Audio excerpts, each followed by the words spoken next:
Баласы ер жетіп, үйленем дегенді естіген ата-ананың қуанышында шек болмады. Алыс жақын ағайын көрші-қолаңды жинап, беташардың қамына кірісіп кеткен. Ерлан Құндыздың 4 баласының тұңғышы.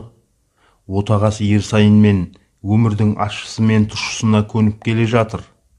Жағдайлары орташа, ешкімнен кем болмасын деп балаларын оқытты, қызметке орналастырды. Бұл қуанышты көптен күткен еді. Ерлан болса Жазирамен бірге жұмыс істейді. Бір көргеннен екеуі де бір-бірін ұнатып та қалды. Отау құрып, отбасылы болсақ дегенде қыз да құп алды.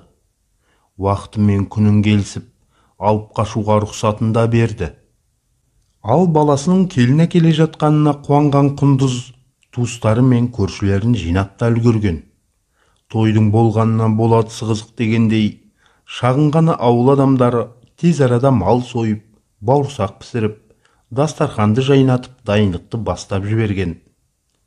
Көліктерін қиқулатып, жаңа келінді алып келді. Ақ орамал жабылды. Өзара сөз байласып келген жастардың шаңырақ көтеруіне үлкендер де дән риза. Салт дәстүрмен хабаршыларды жіберіп, қуғыншыларды күтіп алуға дайындалып жатты.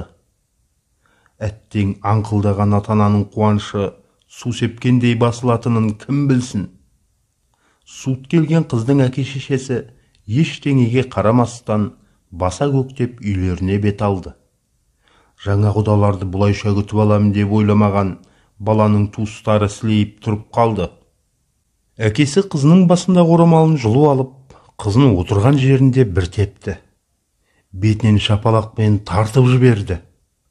Барлығы жамырасып, ашуға булыққан әкені көндіруде.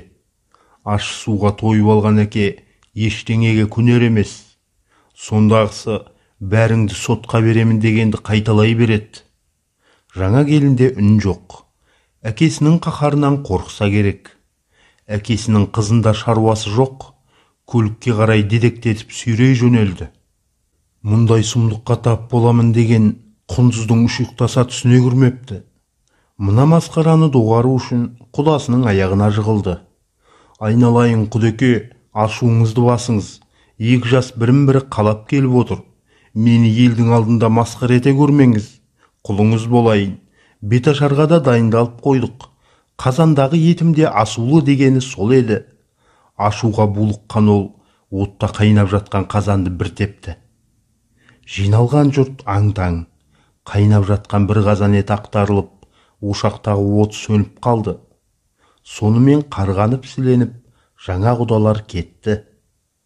Жиналған жас үлкендер бұны жақсылыққа жормады. Арада бір апта өткен соң ортаға таныстарын салып, бізден қателік кетті, құдаласайық деп өздері келді. Баласының көңілін қимаған атана оттағы қазанын төңкерген жанмен құда болуға келісті. Бұл жолы алып қашып емес, құда түсіп баруды ұйғарды. Құда болып құшақтаспай тұрып, 100 шайысып қалғанмен амал жоқ, дастархандас болуға тура келді.